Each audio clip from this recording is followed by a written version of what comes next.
بسم الله الرحمن الرحيم.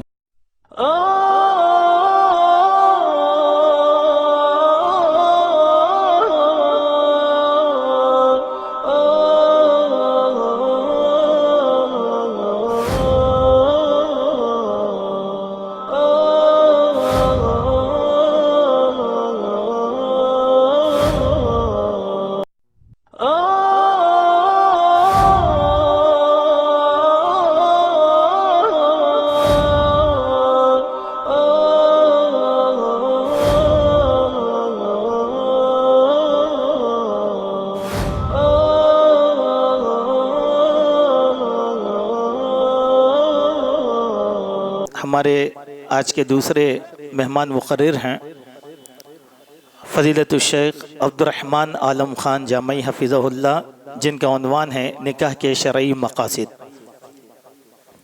السلام علیکم ورحمۃ اللہ وبرکاتہ۔ الحمد للہ رب العالمین، حمد الشاکرین، والصلاة والسلام علی خیر البریۃ محمد وعلى آلہ الطیبین الطاہرین۔ لا الہ الا اللہ وحدہ لا شریک لہ، لہ الملک ولہ الحمد وہو علی کل شیء قدیر۔ اما بعد، معزز علماء اکرام، مہمان خصوصی، دیگر سامعین، مجھے عنوان دیا گیا ہے نکاح کے شرعی مقاصد۔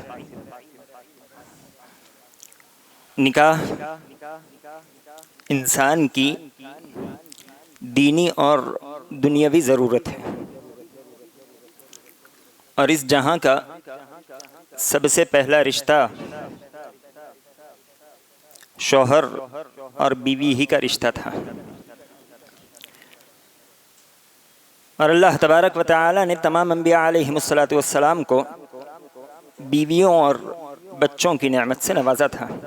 اللہ نے کہا وَلَقَدْ أَرْسَلْنَا رُسُلًا مِّن قَبْلِكَ وَجَعَلْنَا لَهُمْ أَزْوَاجًا وَذُرِّيَّةً۔ اسی طرح نبی علیہ السلام کی بھی بیویاں تھیں، آپ کی بھی اولاد تھی، اور عمومی طور پر اللہ تبارک و تعالی نے تمام لوگوں کو حکم دیتے ہوئے کہا فَانْكِحُوا، کہ تم نکاح کرو۔ دراصل اسلام کی معاشرتی نظام میں خاندان کو اساسی حیثیت حاصل ہے، اور ایک صالح خاندان کی بنیاد زوجین یعنی شوہر اور بیوی اسی وقت رکھ سکتے ہیں جب وہ اپنی معاشرتی زندگی نکاح کے شرعی مقاصد کو مد نظر رکھتے ہوئے گزارے۔ جو آدمی شادی کے بندھن میں بندھا ہوا ہے یا جو نکاح کرنا چاہتا ہے، اس کے لیے نکاح کے شرعی مقاصد کا جاننا ضروری بلکہ لازمی ہے۔ نکاح کے شرعی مقاصد، اس کا کیا مطلب ہے؟ مطلب یہ ہے کہ نکاح سے قبل شوہر اور ہونے والی بیوی وہ دونوں آگے کی زندگی گزارنے کے لیے کچھ نیتیں کیا کرتے ہیں، وہ نیتیں جس کی رہنمائی شریعت اسلامیہ نے فرمائی ہے، اسی کو نکاح کے شرعی مقاصد کہا جاتا ہے۔ اب جو آدمی ان شرعی مقاصد کی نیتوں کو چھوڑ کر کچھ اور نیتیں کر لے تو وہ غیر شرعی نیتیں ہوں گی، اور غیر شرعی مقاصد کے لیے نکاح کرنا ہوگا۔ نکاح کے شرعی مقاصد کئی ہیں، مختصر طور پر چند مقاصد پر نظر رکھتے ہیں جو زیادہ اہم ہیں، وقت کی قلت ہے۔ نکاح کا پہلا مقصد وہ پاک دامنی ہے۔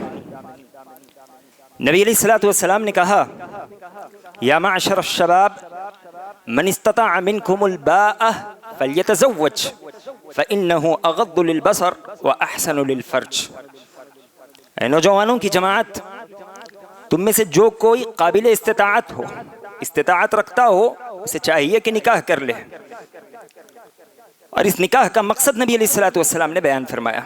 آپ علیہ الصلوۃ والسلام نے کہا فَإِنَّهُ أَغَضُّ لِلْبَصَرِ، نکاح کی وجہ سے تمہاری نگاہیں جھک جائیں گی، وَأَحْسَنُ لِلْفَرْجِ، شرمگاہ کی حفاظت ہوگی۔ نوجوان اگر نکاح کر لیں تو وہ شہوت کی بہراہ روی سے اپنے آپ کو بچا سکتے ہیں۔ آج نوجوانوں کا کردار ہمارے سامنے، اور معاشرے میں پھیلنے اور پنپنے والی برائیاں بھی ہمارے سامنے ہیں۔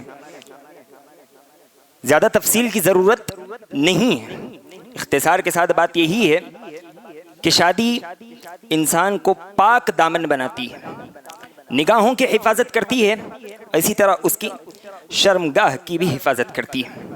اسی طرح نکاح ایک معاشرے کو اور اس سے بھی قبل انسانی جسم کو مہلک بیماریوں سے بچاتی ہے۔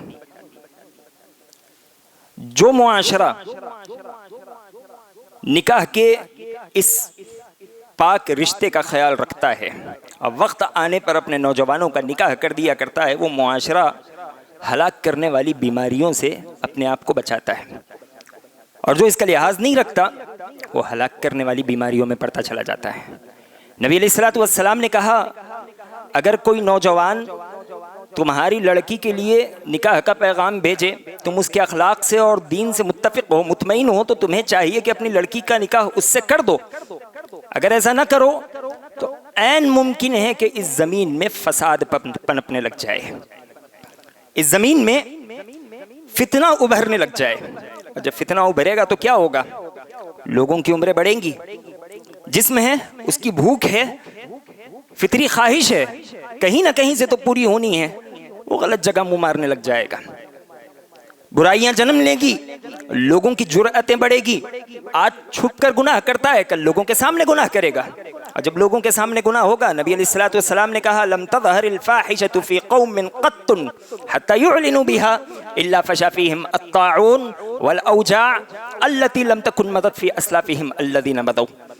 نبی علیہ الصلوۃ والسلام نے کہا جس کسی قوم میں برائی جنم لے لے، فحش کام پھیل جائیں، لوگ علانیہ طور پر کرنے لگ جائیں، تو پھر اللہ تبارک و تعالی اس قوم میں طاعون جیسی وبا کو عام کر دیا کرتا ہے، اور ایسی بیماریوں کو پیدا کر دیتا ہے جن کا نام و نشان پچھلی قوموں میں نہیں تھا۔ تو یہ نکاح انسان کے جسم کی حفاظت کرتا ہے، معاشرے کی حفاظت کرتا ہے، اور اس نکاح کے مقاصد میں سے ایک مقصد یہ ہے کہ آدمی نکاح کے ذریعے سے سکون حاصل کر سکتا ہے۔ اللہ تبارک و تعالی نے کہا وَمِنْ آیَاتِهِ أَنْ خَلَقَ لَكُم مِّنْ أَنفُسِكُمْ أَزْوَاجًا لِتَسْكُنُوا إِلَيْهَا وَجَعَلَ بَيْنَكُم مَّوَدَّةً وَرَحْمَةً۔ اللہ تبارک و تعالی نے کہا کہ اللہ کی نشانیوں میں سے نشانی ہے کہ اس نے تمہارے جوڑے بنائے، کس لیے؟ لِتَسْكُنُوا إِلَيْهَا، مقصد یہ ہے کہ تم ایک دوسرے سے سکون حاصل کر سکو، اور اس کے بعد اللہ نے کہا وَجَعَلَ بَيْنَكُم مَّوَدَّةً وَرَحْمَةً، اور اس نے تمہارے درمیان میں محبت اور رحمت ڈال دی۔ میاں بیوی، شوہر اور بیوی، یہ دونوں ایک دوسرے سے سکون حاصل کرتے ہیں، انہیں سب سے پہلے تو جسمانی سکون ملتا ہے۔ مرد گھر آئے تو عورت پوری کوشش کرے کہ وہ شوہر کو جسمانی سکون دے، مرد بھی پوری کوشش کرے کہ وہ اپنی عورت کو جسمانی سکون دے، اسی طرح ذہنی سکون ایک دوسرے سے ملتا ہے۔ نبی علیہ الصلوۃ والسلام، میں اختصار کے ساتھ نکات کی شکل میں بات کہتے ہوئے آگے بڑھ رہا ہوں، واقعات آپ کے سامنے ہیں۔ پہلی وحی آپ علیہ الصلوۃ والسلام پر نازل ہوئی، نبی علیہ الصلوۃ والسلام پریشان ہو گئے، اس قدر پریشان ہو گئے کہ آپ علیہ الصلوۃ والسلام کو جان کا ڈر لگنے لگا۔ آپ کہاں گئے؟ آپ کا پہلا رخ ارادہ اپنی بیوی خدیجہ الکبریٰ رضی اللہ تعالیٰ عنہا تھی، گھر پہنچ گئے، کہنے لگے کہ پریشانی ہو رہی ہے، جان کا ڈر ہے۔ خدیجہ الکبریٰ رضی اللہ تعالیٰ عنہ نے آپ کو سکون دیا، سمجھایا، ہمت دی، اور پھر جو کچھ ہوا وہ باتیں آپ کے سامنے ہیں۔ لیکن آج ہمارے معاشرے میں یہ مقصد کم ہی نظر آتا ہے۔ جسمانی سکون ہو سکتا ہے کہ ایک حد تک آدمی حاصل کر لے، لیکن جب بات ذہنی سکون کی ہوتی ہے تو جیسے ہی مرد آدمی گھر کے اندر قدم رکھے تو اس کے سامنے شکایتوں کی فہرست کھل جاتی ہے۔ یہ بسا اوقات معاملہ الٹا بھی ہوتا ہے کہ مرد آدمی سارے زمانے کے سامنے مسکراہٹیں بکھیرتا ہے اور جیسے ہی گھر میں آئے تو گھر میں شیر بن جاتا ہے اور چیخ پکار شروع کی، یہ یہاں کیوں پڑا ہے، وہ وہاں کیوں رکھا ہے، تم بیٹھی کیوں ہو، وہ اٹھا کیوں ہے، گھر کا ماحول ڈرنے اور کانپنے لگ جاتا ہے۔ نکاح کے مقاصد میں سے سکون ایک بڑا مقصد ہے، جسمانی سکون بھی ہو اور ذہنی سکون بھی ہو۔ اللہ تبارک و تعالی نے مردوں کو بھی کہا وعاشروہن بالمعروف، ان کے ساتھ اچھے سے رہو۔ ابو درداء رضی اللہ تعالیٰ عنہ یہ عبادت میں زیادہ مشغول ہو گئے، اس قدر مشغول ہو گئے کہ گھر والوں کی طرف توجہ نہیں رہی۔ سلمان فارسی رضی اللہ تعالیٰ عنہ نے جب ابو درداء رضی اللہ تعالیٰ عنہ کی اہلیہ کو دیکھا تو پوچھا تمہاری حالت ایسی کیوں ہے، بن سور کر کیوں نہیں رہتی؟ کہنے لگی کہ ابو درداء میری طرف نہیں دیکھتے، مجھ میں اب انہیں ضرورت نہیں ہے۔ خاموش ہو گئے۔ ابو درداء رضی اللہ تعالیٰ عنہ آئے اور کچھ اور معاملات ہوئے، نصیحتاً آپ نے ان کے ساتھ کچھ سبق آموز کام کیے اور اس کے بعد کہنے لگے ان لنفسک علیک حق ولربک علیک حق ولأہلک علیک حق فأعط کل ذی حق حقہ۔ ابو درداء تمہارے جسم کا بھی تم پر حق ہے، اس کا خیال رکھو، تمہارے رب کا بھی تم پر حق ہے، اس کا بھی خیال رکھو، ہاں تمہارے اہل و عیال کا بھی تم پر حق ہے، اس کا بھی خیال رکھو۔ ایسا نہ ہو کہ تم اپنا خیال رکھو اور رب کا خیال رکھو اور اہل و عیال کو بھول جاؤ۔ نہیں، حقیقی مسلمان وہ ہوتا ہے جو تمام حق والوں کو اس کا حق دیتا ہے۔ فَأَعْتِ كُلَّ ذِي حَقٍ حَقَّهُ، ہر حقدار کو اس کا حق دو۔ یہ حقیقی مسلمان کا کردار ہے، حقیقی مسلمان کی پہچان ہے۔ نکاح کے مقاصد میں سے ایک اور مقصد ہے نسب کی حفاظت۔ یہ واحد ذریعہ ہے نکاح جس سے نسب کی حفاظت ہو سکتی ہے۔ اگر یہ ذریعہ ختم ہو جائے تو پھر نسب انسانی کی حفاظت نہیں ہوگی، نسب خلط ملط ہو جائے گا۔ اللہ تبارک و تعالی نے زنا کو حرام قرار دیا اور جو زنا میں ملوث ہو اس کے لیے کیسی سزائیں ہیں آپ جانتے ہیں کہ شادی شدہ ہے تو پتھر مار مار کر اسے ختم کر دیا جائے، شادی شدہ نہیں ہے تو 100 کوڑے مارے جائیں گے اور شہر سے باہر کر دیا جائے گا۔ وہ در در کی ٹھوکریں کھائے مطلب نہیں ہے، کیوں؟ کیونکہ اس نے زنا کا ارتکاب کیا جس کی وجہ سے نسب خلط ملط ہوتا ہے، نسب کی حفاظت نہیں ہوتی۔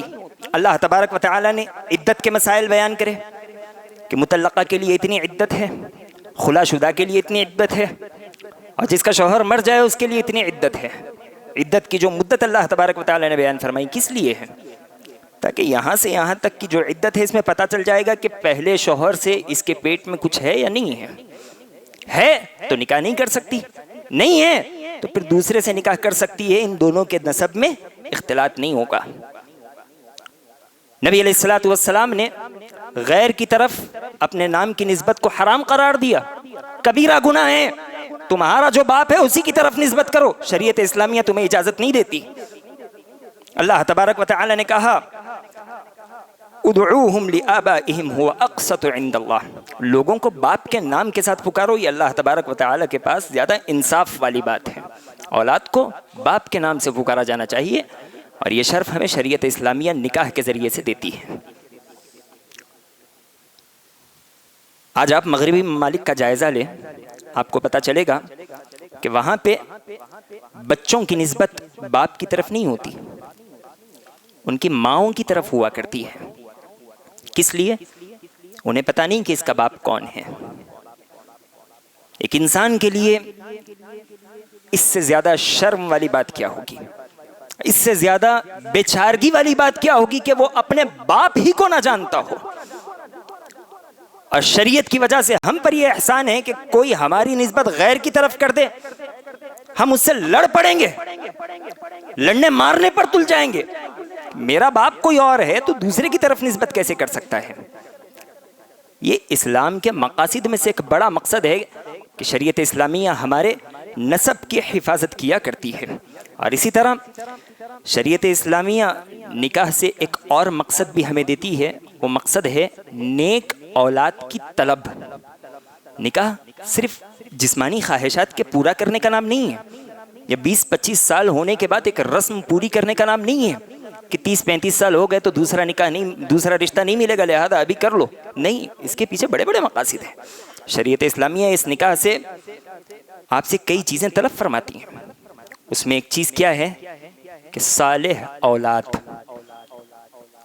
انبیاء علیہم الصلوۃ والسلام اللہ نے انہیں نبوت کے مرتبے پر فائز کر دیا، لیکن اس کے باوجود ان کی دعائیں نیک اولاد کی ہوا کرتی تھی۔ زکریا علیہ الصلوۃ والسلام کی دعا، ابراہیم علیہ الصلوۃ والسلام کی دعا، رب ہب لی من الصالحین۔ اللہ نے عباد الرحمن کا ذکر کیا جو اللہ کے نیک بندے ہوتے ہیں، ان کی دعا کیا ہوتی ہے؟ ربنا هب لنا من ازواجنا وذرياتنا قرة اعین واجعلنا للمتقین اماما۔ ایسی بیویاں دے، ایسی اولاد دے جس سے آنکھوں کو ٹھنڈک ملے۔ ابن عباس رضی اللہ تعالیٰ عنہ کہتے ہیں کہ عباد الرحمن جو یہ دعا کرتے ہیں اس سے ان کا مطلب یہ ہوتا ہے کہ ایسی اولاد جو اللہ تبارک و تعالیٰ کی اطاعت کرنے والی ہو، یعنی نیک ہو۔ حسن بصری رحمہ اللہ علیہ کہتے ہیں کہ ایک مسلمان کی آنکھوں کو نیک اولاد سے زیادہ کوئی چیز ٹھنڈک نہیں پہنچا سکتی۔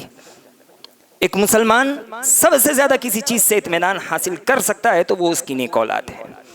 عبداللہ بن عمر رضی اللہ تعالیٰ عنہ ایک مرتبہ آپ کا ارادہ ہوا کہ آپ نکاح نہ کریں، آپ نے اس بات کا اظہار اپنی بہن سے کیا، کہنے لگی کہ نہیں، تمہارا ارادہ غلط ہے، نکاح کرو اور فوری نکاح کرو، ہو سکتا ہے کہ اللہ تبارک و تعالی اس اولاد سے، اس نکاح سے تمہیں نیک اولاد دے اور وہ نیک اولاد تمہارے بعد زندہ رہے اور تمہارے حق میں دعائے خیر کرتے رہے۔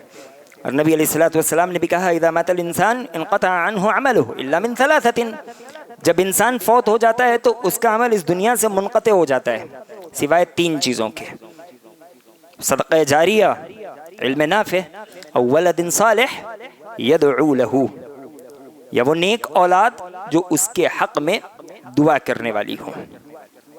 تو نکاح کے مقاصد میں سے ایک اہم مقصد ہے کہ نیک اولاد کی طلب، اور اسی طرح نکاح کے مقاصد میں سے ایک اہم مقصد ہے کہ امت محمدیہ کی کثرت۔ کسی بھی قوم کی کثرت اس قوم کو مضبوط بناتی ہے اور اس دنیا میں توازن کو برقرار رکھتی ہے۔ اور کثرت یہ کوئی معمولی چیز نہیں ہے۔ اللہ تبارک و تعالی نے قوم شعیب پر کثرت کا احسان جتلایا ہے۔ اللہ نے کہا وَاذْكُرُوا إِذْ كُنْتُمْ قَلِيلًا فَكَثَّرَكُمْ، اس وقت کو یاد کرو تم کم تھے، اللہ تبارک و تعالی نے اپنے احسان سے تمہیں بڑھا دیا، تمہاری کثرت ہو گئی۔ تو نکاح کے ذریعے سے امت محمدیہ میں کثرت ہوگی۔ اور ایک صحابی نبی علیہ الصلوۃ والسلام کے پاس آئے اور آ کر کہنے لگے کہ اللہ کے رسول صلی اللہ علیہ وسلم، میں نے ایک عورت کو پسند کیا ہے، دیندار ہے، اچھے اخلاق والی ہے، پر مسئلہ یہ ہے کہ وہ کبھی اولاد نہیں جن سکتی، بانجھ ہے، اولاد نہیں ہو سکتی۔ نبی علیہ الصلوۃ والسلام نے منع کر دیا۔ آپ نے کہا کہ دوسری تلاش کرو، چلے گئے، لیکن وہ اس عورت کے دین سے اور اس کے اخلاق سے وہ زیادہ متاثر تھے، پھر آ گئے، کہنے لگے کہ اللہ کے رسول صلی اللہ علیہ وسلم اخلاق اچھے ہیں، دیندار ہے، بس ایک کمی ہے کہ اولاد نہیں جن سکتی۔ آپ علیہ الصلوۃ والسلام نے کہا کہ نہیں، دوسری تلاش کرو۔ تیسری مرتبہ آئے، پھر وہی بات کی۔ نبی علیہ الصلوۃ والسلام نے کہا تزوجوا الودود الولود فانی مکاثر بکم الامم، تم سے محبت کرنے والی عورت اور تمہیں اولاد دینے والی عورت سے نکاح کیا کرو۔ کیوں؟ کیونکہ کل قیامت کے دن دوسری امتوں پر میں اپنی امت کو دیکھ کر فخر کروں گا۔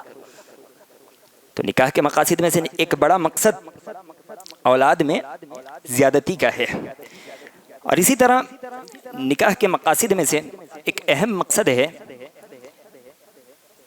کہ نکاح کے ذریعے سے عورت شوہر کے گھر کی خدمت کرے، یہ بڑا مقصد ہے۔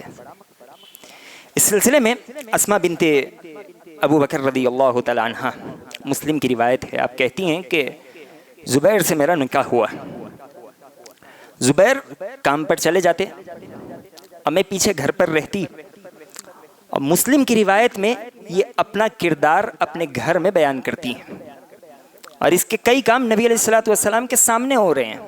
ذرا سنیے کہ ایک عورت اپنے شوہر کے گھر کی کیسے خدمت کرے۔ وہ کہتی ہیں کہ میں زبیر کے گھر چکی چلاتی اور آٹا پیستی، آٹا گوندتی، خود کھانا بناتی، باولی سے پانی خود سوتتی، خود سینکتی، اور جتنے جھاڑ زبیر کے تھے اسے پانی دیا کرتی۔ اور زبیر کا کھجور کا باغ ہمارے گھر سے 3 فرسخ دور تھا، یعنی قریباً 6 کلومیٹر، 3 فرسخ۔ وہ کہتی ہیں کہ میں 3 فرسخ دور جاتی، زبیر کے کھجور کے باغ سے گٹلیاں اٹھاتی، سر پر رکھتی اور گھر لے کر آتی، اور گھر لا کر ان گٹلیوں کو کوٹتی تاکہ وہ زبیر کے گھوڑے کے لیے دانہ اور اناج ہو جائے۔ یہ ایک عورت کا کردار ہے، اور شوہر کی نیت یہی ہوتی ہے دوسرے مقاصد اور نیتوں کے ساتھ کہ میں جس عورت کو اپنے گھر لا رہا ہوں وہ گھر کے کام کاج دیکھے، میں باہر کے کام کاج دیکھوں گا، وہ گھر اچھے سے سنبھالے، میں دعوت دین آسانی سے کر سکوں گا، میں اس خاندان اور اس گھر کو بڑھانے کی کوشش کروں گا۔ اگر عورت شوہر کو گھر کے مسائل میں الجھا کر رکھ دے تو وہ ایک قدم آگے نہیں بڑھا سکتا۔ خود اما عائشہ رضی اللہ تعالیٰ عنہ کے سلسلے میں آپ کو روایتیں بخاری مسلم میں ملے گی، نکاح ہوا، عمر چھوٹی تھی، واقع عفق کے وقت کا ذکر کرتے ہوئے کہتے ہیں کہ وہ خود آٹا گوندتی تھی، بہت چھوٹی تھی، آٹا گوندنا ڈھنگ سے نہیں آتا لیکن اس کے باوجود آٹا گوندتی تھی اور نبی علیہ الصلوۃ والسلام کے لیے کھانا پکایا کرتی تھی۔ عورت شوہر کے گھر کی خدمت کرے۔ عبداللہ بن جعفر رضی اللہ تعالیٰ عنہ، آپ نے نکاح کیا، نبی علیہ الصلوۃ والسلام نے پوچھا نکاح کر لیا؟ کہا کہ ہاں۔ کہا کہ باکرہ سے کیا یا طیبہ سے؟ یعنی اس عورت سے نکاح کیا جو غیر شادی شدہ تھی یا اس سے کیا جس کی پہلے کسی سے شادی ہو چکی تھی؟ انہوں نے کہا کہ نہیں، طیبہ سے، یعنی پہلے سے شادی شدہ تھی۔ آپ نے کہا کہ باکرہ سے کیوں نہیں کیا؟ باکرہ سے نکاح کرتے، تم بھی جوان وہ بھی جوان، کھیلتے، ایک دوسرے سے محبت کرتے۔ تو عبداللہ بن جعفر رضی اللہ تعالیٰ عنہ کہنے لگے کہ میرے والد جعفر کی وفات ہو گئی تو جعفر نے میرے لیے پیچھے 9 بیٹیوں کو چھوڑا۔ عبداللہ بن جعفر کی 9 بیٹیاں تھیں، یہ کہتے ہیں کہ ان کی دیکھ بھال کے لیے ایک بڑی عمر کی عورت کی ضرورت تھی۔ 9 بیٹیوں کی خدمت، یہ ساری کی سارے جٹھانیاں ہیں، اور عبداللہ بن جعفر رضی اللہ تعالیٰ عنہ کی بیوی 9 جٹھانیوں کی خدمت کر رہی ہیں، ان کو تیل لگاتی ہے، ان کے کپڑوں کی صفائی کرتی ہے، ان کے بالوں میں کنگھی کرتی ہے۔ اب یہ بات ہوگی تو شاید ایک طرفہ لگے گی کہ عورت سے مرد شادی اس لیے کرتا ہے کہ وہ گھر کی خدمت کرے۔ عورت کس لیے شادی کرتی ہے؟ کہ وہ صرف نوکرانی بن کر رہے؟ نہیں، ایسا نہیں ہے، شریعت اسلامیہ میں اعتدال ہے۔ عورت کے اوپر گھر کی خدمتیں ہیں، شوہر کے اوپر عورت کی ذمہ داریاں ہیں، وہ نان نفقہ دیکھے، جو خود کھاتا ہے اسے کھلائے، یہ شریعت کے مقاصد ہیں، جو پہنتا ہے اسے پہنائے، جہاں رہتا ہے اسے وہاں رکھے، یہ شریعت کے مقاصد ہیں۔ وہ گھر دیکھے، یہ اسے دیکھے گا۔ اس طرح جی شیخ ننند، ہاں جٹھانی کی بجائے ننند صحیح ہے، جٹھانی تو بڑے دیور کی بیوی کو کہا جاتا ہے، ننندوں کی خدمت کیا کرتی تھی۔ بارک اللہ شاہ، جزاک اللہ۔ ہاں، تو ہماری بات چل رہی تھی کہ شوہر نان نفقہ دیکھے، اور اسی طرح شریعت کے مقاصد میں سے ایک مقصد یہ ہے کہ سسرالی رشتہ جوڑا جائے۔ یہ شریعت کا ایک اہم مقصد ہے کہ نکاح کے ذریعے سے 2 اجنبی خاندان کو جوڑ دیا جاتا ہے اور ان کے درمیان میں رشتہ قائم کیا جاتا ہے، اور معروف روایت ہے کہ صلہ رحمی عرش سے چمٹی ہوئی ہوتی ہے، وہ عرش سے چمٹی ہوئی ہوتی ہے، اور اللہ تبارک و تعالی سے یہی کہتی ہے اصل من وصلک، الہ العالمین جو مجھے جوڑے تو اس سے جڑ جا، وقطع من قطعت، اور جو مجھے توڑ دے تو اسے توڑ دے، اسے نست و نابود کر دے۔ تو نکاح کے ذریعے سے رشتہ داریاں جوڑی جاتی ہیں۔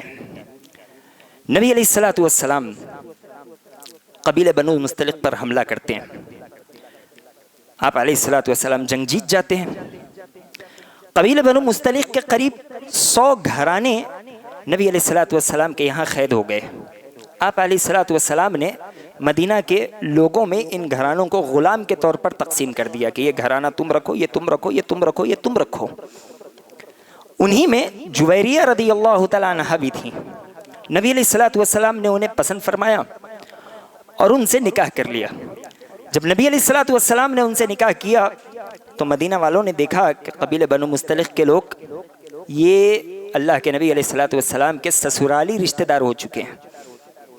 نبی علیہ الصلوۃ والسلام کے سسرالی رشتہ دار ہیں یعنی ان کا احترام ہے. لہذا مدینہ کے لوگوں نے قبیلہ بنو مستلق کے 100 گھرانوں کو آزاد کر دیا. جب قبیلہ بنو مستلق کے 100 گھرانے آزاد ہوئے اور انہوں نے دیکھا کہ دین اسلام شریعت میں دین اسلام سسرالی رشتہ داری کا کس قدر خیال رکھتا ہے تو 100 کے 100 گھرانوں نے اسلام قبول کر لیا. یہ سسرالی رشتہ داری کی اہمیت ہے. مرد آدمی اپنے سسرال کا پورا خیال رکھے. جو داماد ہوا کرتا ہے وہ رشتہ دار ہے. اور اللہ نے کہا وَآتِ ذَا الْقُرْبَى حَقَّهُ، رشتہ داریوں کے حقوق ہوتے ہیں، تم انہیں ان کا حق دو. یعنی وہ بیمار ہو جائیں عیادت کرو، ان کے خوشی میں شریک ہو، ان کو ہدیہ دو، ان سے ہدیہ لو. اور جو بیٹی تمہارے گھر ہے اسے بھیجو کہ وہ اپنے رشتہ داروں کا خیال رکھے، وہ اپنے رشتہ داروں کا حق ادا کر سکے. جس طرح ایک مرد پر سسرالی رشتہ داری کا حق ادا کرنا ضروری ہے، اسی طرح ایک عورت پر بھی ضروری ہے کہ وہ اپنے سسرال کا ویسا ہی خیال رکھے. عورت جب سسرال جاتی ہے تو وہ سسرالی نسل کی ماں ہوا کرتی ہے، تو وہ ماں کا پورا کردار ادا کرے.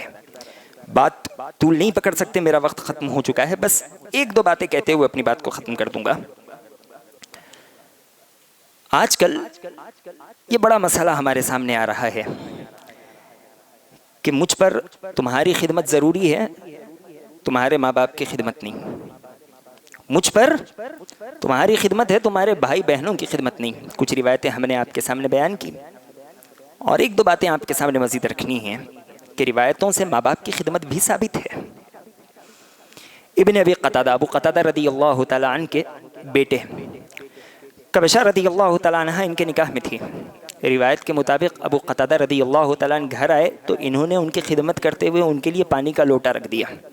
شریعت اسلامیہ میں جانوروں کے ساتھ رحم دلی کرنے پر اللہ تبارک و تعالیٰ نے جنت کی بشارت دی. یہ تو تمہارے شوہر کے والدین ہیں، ٹھیک ہے تم پر سیدھے سیدھے ان کی خدمت واجب نہیں ہے، لیکن تم پر تمہارے شوہر کا حکم تو واجب ہے، تم وہ مانتے ہوئے ان کی خدمت کرو.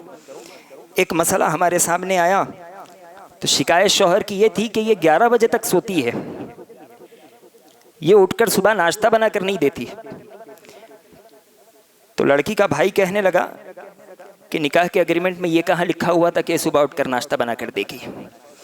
ابھی جو روایتیں ہم نے آپ کے سامنے بیان کی وہ باتیں ان باتوں کو توڑتی ہے، ان کا رد کرتی ہے. مزید وضاحت کی ضرورت نہیں ہے، میرا وقت ختم ہو چکا ہے. بہرکیف یہ نکاح کے شرعی مقاصد ہیں، اگر انہیں مد نظر رکھا جائے تو صالح معاشرہ تشکیل پا سکتا ہے، ایک مضبوط خاندان جنم لے سکتا ہے. اگر ان مقاصد کو چھوڑ دیا جائے تو ویسے بہت سی مخلوقات کے جوڑے بھی چل رہے ہیں، ہماری زندگی بھی ویسی ہو جائے گی. اللہ تبارک و تعالی اس سے ہماری حفاظت کرے اور ہماری زندگیوں کو مقاصد شرعیہ پر گزارے. آمین. وآخر دعوانا الحمد للہ رب العالمین.